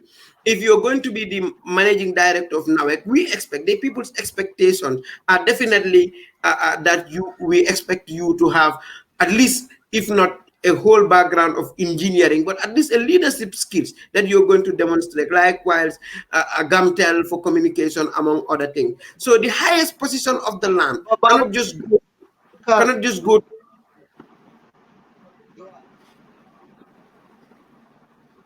The highest position of the land cannot just go to anyone that we want, okay, with any qualification. To me, it should be pegged at a qualification that we know that the person has definitely demonstrated skills, demonstrated knowledge, and also has demonstrated a very good positions in at least even the areas that he was providing leadership to be able to get. Because we don't want an incident where somebody will come back and say, look, you put me there. We don't want that. We want to ensure that the person we are putting in there had the trust to say that even with my knowledge, I can be there. Not, I am just here for this time or so. So we need to ensure that the qualification is definitely something, we should put into consideration. Abukar, people argue that probably becoming a president doesn't require the high qualification because You leadership said I'm is missing that. You said about what people agree then? having the vision, having people have different views. But at the undergraduate, or should we leave it at as it is, or do you think there should be a change? No, but like my point Babukar. here is MS, why are we learning? It's to attain knowledge, isn't it? We are not only filling a seat at that position, let's say to fit the table. I am going to MDI, I'm going to the university, I'm going to GTTI to attain knowledge. I'm not only going there to retain myself or register myself as a member of that institution, only to be seen, okay, I am just going to the school, I'm a student. No, I am going there to gain knowledge. So this is why it is important that the knowledge that you are having is equivalent to the level of understanding of the people that you are leading. That's it. Because if, for example, this person that we're electing as the head of state, as the president of the country, at least should not be knowledgeable that enough, but should be able to have basic knowledge on all matters relating to activities that is under his purview as a president. To me, that is my own opinion. And look, citing Mugabe as the most knowledgeable guy doesn't hold water for me, because this is a guy who were ruling in terms of revenge by people getting people's land, among other things. We are now in a democratic dispensation where we want equal opportunities. We cannot say that, okay, a high school student, a high school. Babukar, what is your opinion on the qualification? Is it okay this way, or do you think there should be a change? No, to me, I am going on the degree. I'm going on the degree. I'm going on the bachelor's degree. I'm going on the bachelor's degree. Anything that is not Okay, bachelor's degree, I don't regard. That's okay, my own perfect. opinion. Okay. Fatu, Jen, what is your Yes. take? Yeah, this is something that I will be very, very much happy to give my contribution or my comment. I mean, Honorable mentioned that delivery is the most important as far as the leadership is concerned. But I also tend to disagree in as much as delivery is important, is very key as far as leadership is concerned. But also the required knowledge and educational experience is also very key. I mean, you don't expect. It's already very clear. Like for example, in the University of the Gambia, before you become a dean of before you become a dean, you must actually have a PhD. And for other institutions, you must actually have a bachelor's degree or even a master's degree before you're able to hold positions, leadership positions in certain public offices in the Gambia. And you expect the president, who is the leader, that is the highest public servant in this country, to have something lesser than what you are actually trying to advocate for. Like all other institutions, public offices, we have leaders that actually at least have masters or bachelors, and then you say the president should only have a high school degree. Like let us just digest this properly and just try to analyze this properly and see whether this really hold a substance as far as leadership is concerned. I mean, we understand that as our leaders, we need to make sure that we deliver the promises that we mentioned, but our leaders also represent us at international forums, they represent us at international events, and they lobby and negotiate for funds and other projects as far as the development of this country is concerned. So if you don't have the required knowledge or education experience to be able to pursue this kind of things, how do you expect us to have the development that we've also yearned for? So personally, I mean, bachelor's degree. I mean, what is high school degree? Let's just be honest here. What is a high school? Is not even a degree. Like if you complete high school without actually proceeding for that to maybe go and do any or other courses, you actually like a dropout. It's not even a degree. So let's just be honest here. At least a bachelor's degree is something that is it's understandable. So with having a bachelor's degree, at least us understand that at least our leader was able to, or our head of country was able to pursue at least a particular course or a particular program for 4 years and was able to develop his or her knowledge to be able to at least govern too many people in the country. But just having a high school degree and Fatu, having we that are not experience, I think that's really, really getting you, important. Fatu. Can you hear me?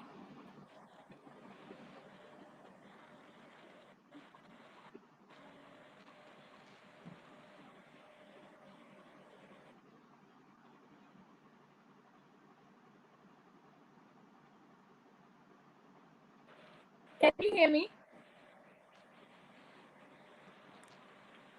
Fatu, you were breaking at one point in time. Can you hear me now? I think yeah. You can Yeah, I was continue now, saying. Fatu. You can continue, please. Yes. Yeah, just to continue where I stopped. I was saying like we don't expect Yes, our leaders of public offices to actually have like more than even bachelor's degree to have. I mean, expecting that public staff have a living certificate. Like that doesn't show what a police leader. So as far, even though we understand delivery as far as leadership is concerned, it's really important and pivotal. But your educational level, educational background also plays a very important role. Like our leaders right, go to international platforms, they go and sit at the negotiation table, speaking on behalf of the country. And they definitely, will go and they also looking for funds, projects that they can be able to bring back to the country so we can be able to implement De- it. So if we don't have a leader who doesn't definitely. even have at least a bachelor's degree certificate, at least Okay, just we can Jen, then say at least this leader was you've able to made your point. stay You've for made 4 years in class. Yeah. Right, right. okay, Okay. okay, Yes, I thought you didn't hear the yeah, other point that I mentioned, but then I basically agree with the bachelor's degree. okay. Definitely, I'm also agreeing to that, Fatu. Yeah, clear enough. Let's have other comments from people. They can comment on the comment box or send in their contributions through the WhatsApp. That is 58 68404. They can say they can add +220 if probably you are a Gambian and outside the country. And Honorable Ndow is your honorable member, you can just put +220 58 68404 58 68404. So interesting, and they can also send in their comments as well. to contribute to the program, which is very important, supported by International Republican Institute. It is a town hall meeting with honorable members. Perfect. That's your opinion, and then all opinions are respected.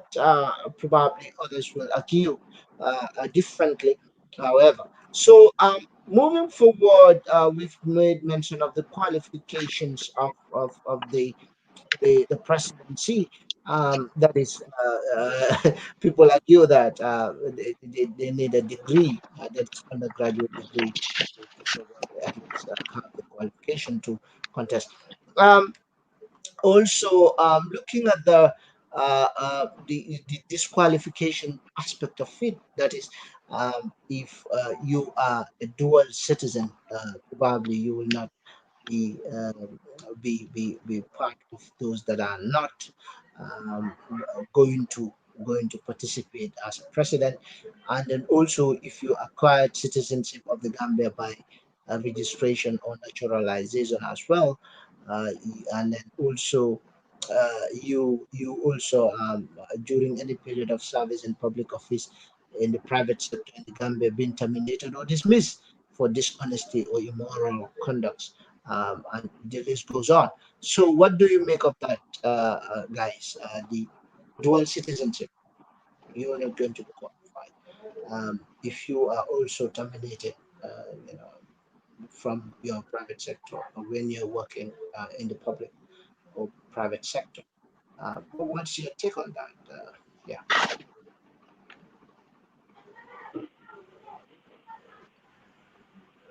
Should I?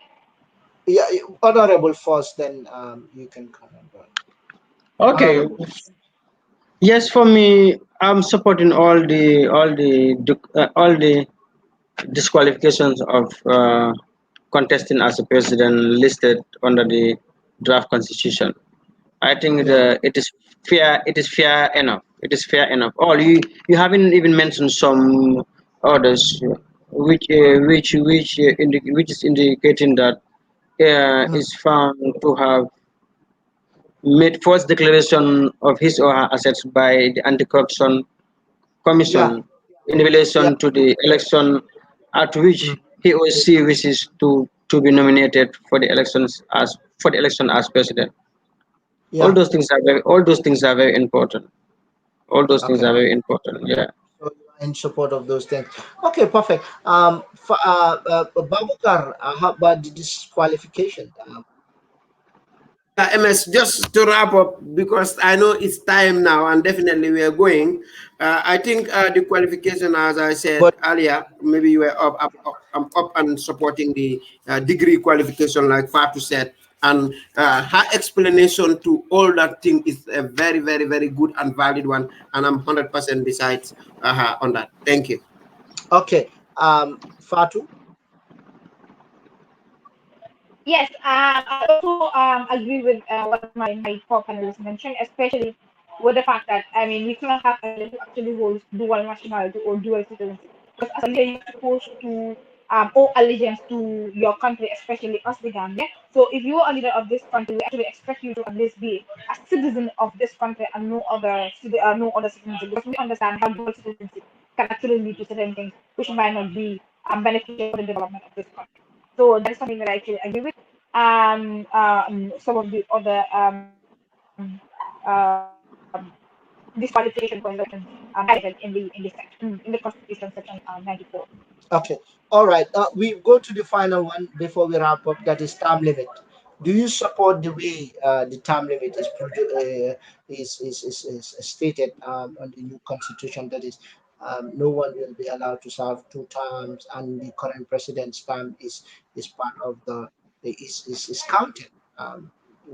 Honorable. Do you support that? No, I don't support that. I think the president's this term shouldn't count. As far as it is going to be a new constitution, this term shouldn't count. That is fair enough. Support the term limit. Do you support the term limit? Yes, two times I support the term limit, two times, but this term shouldn't count for the present president. Why? Why, honorable? What's your take on that? No, because we are coming with a new constitution. It is not yet effective. So how can it be counted? It cannot be. It shouldn't be. Well, well, Honorable, probably that's your just an opinion, that probably felt it should not be counted because we have a new constitution. Let me hear from Babukar. What is your take on that? It should count. I'm again for the second time disagreeing with my honorable brother.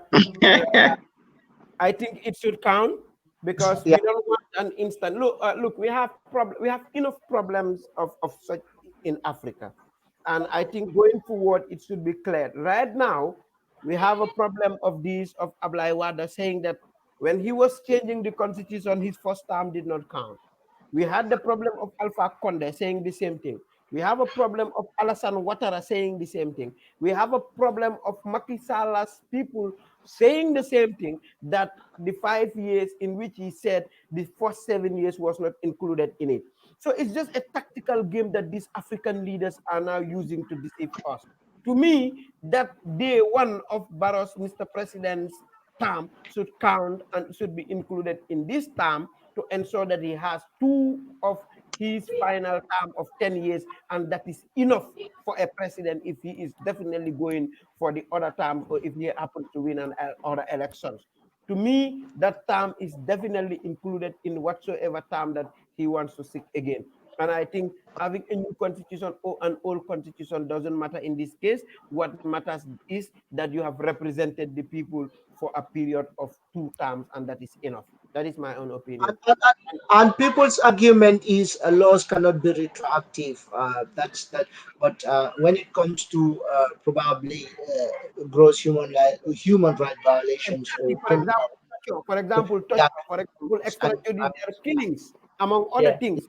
Exactly. yeah, I want to understand. So, but we've seen citizenship. Definitely, it is retroactive because when the constitution comes into play, then all those that were citizens before will automatically be citizens. Yeah, So it is to me in regards to this argument of the terms of the president, those are just excuses that we want to bring in for the president, and that's all. We have learned enough of it but in. some will say the people are not fair to borrow. Why should borrow stand count? Because it should not be automatic. But let me hear what Fat Jam. Fat Jam, what's your take on that? Yes. So I hear what Yang was saying, honorable, because of my internet connection. But I also agree with the Constitution's provision, especially when it comes to what elections should be conducted. I mean, this is going to make sure that, because the provision actually said that now elections will be organized and conducted 6 weeks before the important constitution Yeah, term is actually over. So I totally agree with that. This is going to make sure that there is no unstructured activity that will actually take place, and to make sure that if there is election and that incumbent president doesn't win, there wouldn't be any sort of issue that might happen which would not be beneficial for the for the to have the election oh, 6 weeks before will ensure that the new president that will be voted in okay. will Oh, come in all with right, all complete right. stamp. Thank, thank, thank you so much. Thank you guys. Thank you so much. We are wrapping up. This is the town hall meeting. We thanks to the panelists, thanks to participants, and then also thanks to Kerfatu, our host, and then our sponsors, International Republican Institute. And then we will encourage participants to tune in next Saturday, just this Saturday rather, tomorrow, for another edition of the town hall meeting, and then we encourage people to send in their contributions on plus 220 5868 404 plus 220 5868 404. That's the WhatsApp number. The questions will be answered during the next edition of the show. You can also comment as well. Well, thank you, Babukar. Thank you, Honorable. Thank you so much for your time. Jirajif, thank you so much, Honorable, for your time. We are wrapping up now. Thank you, International Republican Institute, for the platform. I was your host, or I'm your host, Mohammed Bah, MS. You know, and then tomorrow, same time from 2 to 4. We are very sorry that we started late today, probably due to some technical hitches. But tomorrow, definitely we very sure that we will improve. Thank you very much. Thank you so much. We're saying bye for now until tomorrow from from 2 to 4, and then we are saying thanks to International Republican Institute. Bye bye. Bye.